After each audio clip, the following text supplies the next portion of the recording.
they don't believe in climate change maybe, but what about the folks who think it doesn't go far enough? So, the lift here in Virginia is, it's really not, it's not gonna be that hard for us to meet our goal, and that certainly, I think a lot of our organizations are, our take on it is, we've got to get these, policies on the books, so it's a good first step, but it's a floor, not a ceiling, hopefully. But what's your take on, criticism from people who feel like we're not doing enough?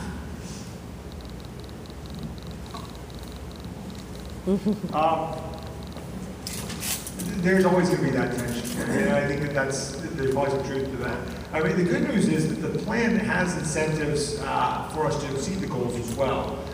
There are a system of credits, so I would make a pitch in Virginia, and it goes back to the earlier question about how we can sort of sell this. But Virginia can actually recognize a big revenue and economic benefit. If we exceed the power plan goals early, we can start applying our the overage to credits. There are tradable credits. We can sell, if we overcomply here in Virginia, we can sell our credits to other states that may have more difficulty complying, that may not be as far along as we are. The goal itself, maybe the goal itself isn't ambitious enough for some folks, but I think there's some balance to that in that there are incentives to go beyond the goals, and there are economic incentives, and it creates a market for these energy credits on a global level. Does that really help because we're selling them to somebody else who's not complying? But it's better than nothing. So that'd be my answer, is that there are reasons to go beyond what's there. And then the other thing is, frankly, a lot of the opponents of this stuff, seeing is believing for them. And so you can talk about the potential economic benefits of investing in green energy technologies and in renewables and things like that, but they don't believe you. They just, again, the facts are a difficult thing for them to accept. But once you see it, once you've actually started to do it, hey, look, we got to this level by doing solar. Look at all the people it's employing.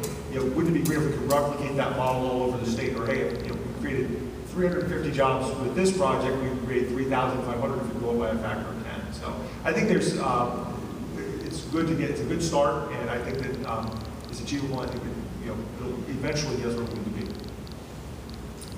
And just a small addendum. One of my favorite pieces of political wisdom is that politics is the art of the possible, and this is what's possible. And we know that we're going to fight court cases at the state and at the federal level, and if the goals get unreasonable, then we're more likely to lose them. They have to be seen as feasible. It's cool that in Kentucky, New York Times had a piece a couple of weeks ago, said, well, Mitch McConnell is fighting the Kentucky rules, the Kentucky power plants are adjusting. And they have plans underway to meet almost all those goals right now. Which leads to the fact that every time you achieve a goal, it's easier to set the next stage.